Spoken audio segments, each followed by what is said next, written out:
Double crime sur la ligne Maginot, un film de 1937 de Félix Gandera qui signe également le scénario d'après un roman de Pierre Nord. Dans les rôles principaux, Vera Corren, dans un petit rôle Janine Darcet, et dans la distribution masculine, Victor Franssen, Jacques Baumer, Fernand Fabre, Henri Guizol, et dans un petit rôle, Bernard Blier. Le sujet: à la suite d'une dispute, Victor Franssen, le capitaine Bruchot, est accusé du meurtre du commandant d'Espinac, c'est-à-dire Fernand Fabre. Victor Franssen soupçonne que le coupable doit être un des 3 officiers attachés à son unité. Il prépare un traquenard et démasque l'officier allemand qui s'était introduit dans l'armée française avec les papiers d'un disparu. Le film commence bien.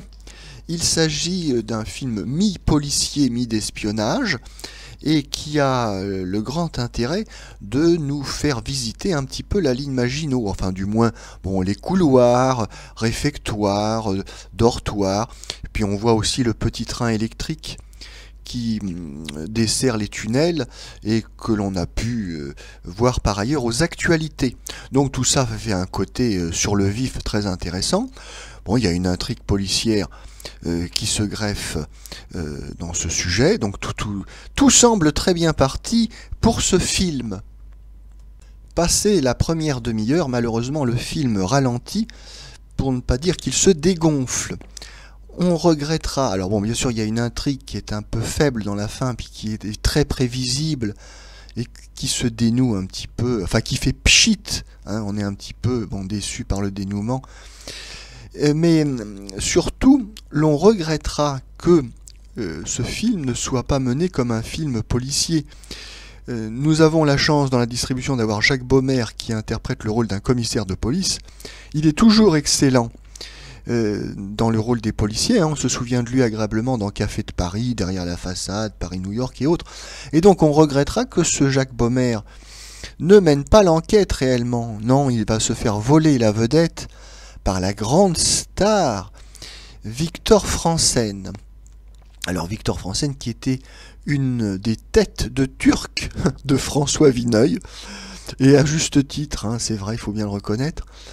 Alors, dans ce film, encore une fois, Victor Franssen interprète un officier, un commandant, un capitaine, un amiral, enfin donc un officier de l'armée française, injustement accusé, et puis également, il faut bien le dire, un peu cocufié sur les bords. Alors je dis cocufié sur les bords simplement parce que il y a de ces pudeurs dans le scénario, enfin dans tous ces films-là. Alors il y a, je pense au film Veillée d'armes, La porte du large, même Forfaiture. Victor Franssen est toujours cocufié, mais pas positivement. On a une certaine susceptibilité. Donc ce qui fait d'ailleurs bien rire François Vineuil, et il a raison de rire de cette situation vraiment grotesque, enfin pudibonde. Et donc là, Monsieur Franssen a encore un problème avec sa femme. Il est encore injustement accusé de trahison, et donc il nous fait encore une fois un numéro. Un numéro de grande victime du sort et du destin qui s'acharne sur lui. Mais nous avons assez ri de Monsieur Victor Franssen. Reconnaissons, il faut être honnête également, que Victor Franssen, ma foi, dans ce film est relativement sobre, et il n'est pas aussi catastrophique que d'habitude. On regrettera que la ligne Maginot en tant que telle ne soit pas suffisamment exploitée dans le film, elle n'apparaît pas suffisamment à l'écran.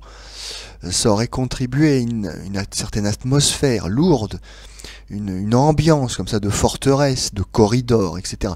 Ça se prêtait bien à un film policier. Je conçois bien que pour des raisons de secret militaire, on ne nous fasse pas visiter l'intégralité des fortifications, des corridors, etc. Mais en studio, on aurait pu créer quelques petits décors pour nous rendre un peu cette ambiance. Cette ligne Maginot valait donc mieux que ce petit film. Ça n'était d'ailleurs pas une ligne fortifiée continue, mais plutôt une succession de blocos, casemates, forts, fortins, tunnels, etc.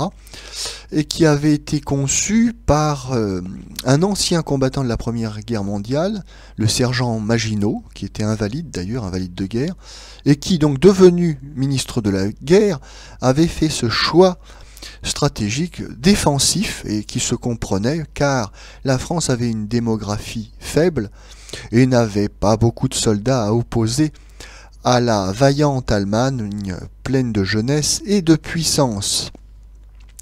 Cette politique prudente et défensive n'a malheureusement pas pu être mise en œuvre car la ligne Maginot n'a pas été terminée. On a abandonné le choix d'une stratégie purement défensive car c'est vrai que ça n'est pas un petit goy comme le sergent Maginot qui allait définir la politique militaire de la France. Non, non, non.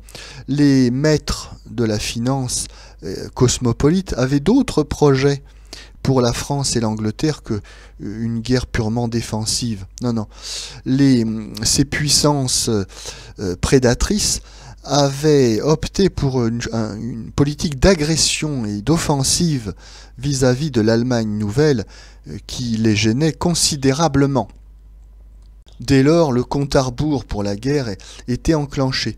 Et comme l'explique d'ailleurs très bien et en détail dans l'excellent livre de Louis-Ferdinand Céline, Bagatelle pour un massacre, qui est également de cette même année 1937, oui, cette prophétie malheureusement va se réaliser. Le compte à rebours est enclenché et les véritables maîtres de la France et de l'Angleterre prendront l'initiative début septembre 1939 de déclarer la guerre à l'Allemagne nouvelle et ce faisant de déclencher l'apocalypse de la Deuxième Guerre mondiale.